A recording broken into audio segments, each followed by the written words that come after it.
It is unbelievably alarming that this president is so easily played. He's so easily played by a cable news host. Now, what is that saying to our allies? What is that saying to our enemies? That this president is easily played. We have friends inside the White House that have told us over the past month they're getting more concerned about his emotional state.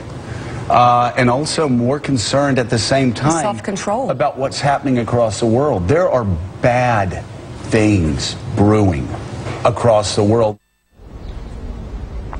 And as you mentioned earlier, Poppy, a big morning for the president. He's set to meet with the president of South Korea, Moon Jae-in. They're set to hold a joint statement at the Rose Garden at about 11 a.m. where we understand they will not be taking any questions, so we will not be able to ask the president any further about his tweets. I should tell you later on in the day at about 4 o'clock, he is headed to Bedminster, New Jersey to a Trump property, marking the 19th time the president is spending a weekend at a Trump property since the inauguration, Poppy. Boris Sanchez at the White House, thank you for the reporting. We have a lot to get to this morning, folks. Let's bring in our panel. Kirsten Powers, CNN political analyst, USA Today columnist. Alice Stewart, CNN political commentator and former communications director for Ted Cruz. Brian Stelter, our senior media correspondent and host of Reliable Sources. And conservative Ben Ferguson, a CNN political commentator. It is nice to have you all here, and I wish we were talking about something else. And we are going to get to some really important notes on healthcare in a moment. But Kirsten, to you first. When you think about today and you think about this critical meeting that the president is having with the new president of South Korea about how to protect the world against North Korea, how can the world look at this president and think that he is focused on that when the last tweet he just issued in the last 3 minutes was about a cable news show attacking hosts once again, Kirsten? Yeah, I mean, they can't. And you can only imagine what goes through the heads of people who are, you know, in other countries looking at this and having serious meetings with the president and wondering what is going on, that he, again, goes out of his way to attack a couple of, you know, granted influential, but still cable news hosts when he is the leader of the free world. So this seems to be completely lost on him, that he thinks that this is a good use of his time and that this is something that he's going to continue doing no matter how much, you know, he gets criticized for it, or no matter how many polls come out showing that even his own voters don't find his constant tweeting, let alone these kinds of tweets, particularly productive. Let alone his fellow Republicans in the Senate and in the House. Susan Collins talking about it being embarrassing for America yesterday. Ben, to you, let me remind our viewers of some statements that this president has made, really promises to the American people. In his Republican National Acceptance speech, here's what he said: "We are going to be considerate and compassionate to everyone. And on the campaign trail, I am going to be so presidential that you and other people will be so bored. I'm going to be so presidential, we are going to be compassionate and considerate to everyone." Was the president dishonest, Ben, to the American people with these promises that he made to them, given his actions? Look, I think everybody sends something or says something that they probably wish they shouldn't have said. I don't know if the president thinks of it this way. Let me at least finish it. Wait, he just doubled down with another tweet about it. Let me at least just finish what I was saying. The president here, I would not have sent out this tweet. I think this is personal spat that he has that has become very personal between two people that he spent time with behind closed doors.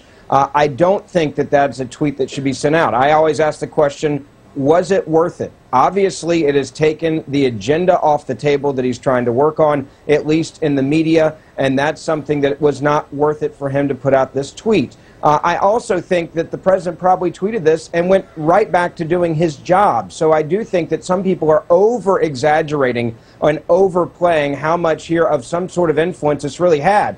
He saw something he didn't like, he tweeted about it, and he moved on. Now, should he have done it based on how much it's taken away from some big legislative victories he had yesterday on sanctuary cities and on his travel ban?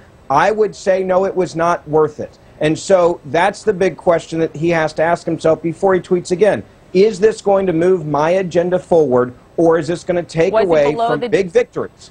Was it below the dignity of the office, Ben, as Republican Senator Ben Sass said? I said it earlier. I don't think the president should have tweeted this one out. I think this is a personal spat that's gotten very personal between people that obviously he feels like were two-faced. I mean, let's be clear. This morning she did say that when they were in Mar-a-Lago, they were trying to get an interview with him. I'm sure the president's saying, let me get this straight. You're out there behind the scenes asking for an interview, trying to get me to come on your show, and then when I don't, you go on TV and rip me.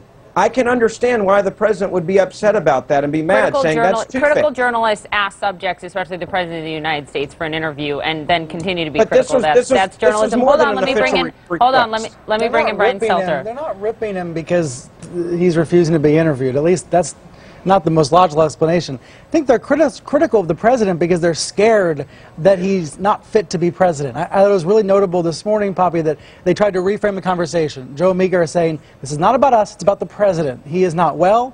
They're concerned about his fitness for office, his emotional stability. Now, they've been saying that for a while, and I can understand that must frustrate and infuriate the president. But they're trying to make it about that, not about themselves. So he just tweeted 5 minutes ago. And he does confirm hold on, Ben. That the president is tweeting saying he was watching this morning. He calls the show fake news, said it's a bad show, but he was watching. There's an allegation made by Scarborough that Trump tried to blackmail Scarborough and Brzezinski via the National Enquirer.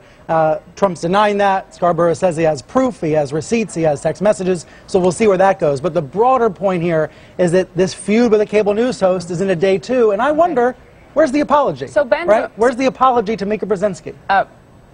Good Just point. wondering. So Ben's argument, Alice Stewart, is that this was a tweet that he doesn't think should have happened, but the president got right back to his job. Jake Tapper did a brilliant job, as he often does, yesterday in pointing out yet another fact. Look at what the president has tweeted about, and these are official statements from the White House since Inauguration Day. 85 attacks on the media, 67 tweets about jobs, 27 about the military. Alice Stewart, those were cornerstones of his campaign and promises he made about his presidency. He also said, we're going to be doing a job that hopefully you will be so proud of your president. You will be so proud, he said.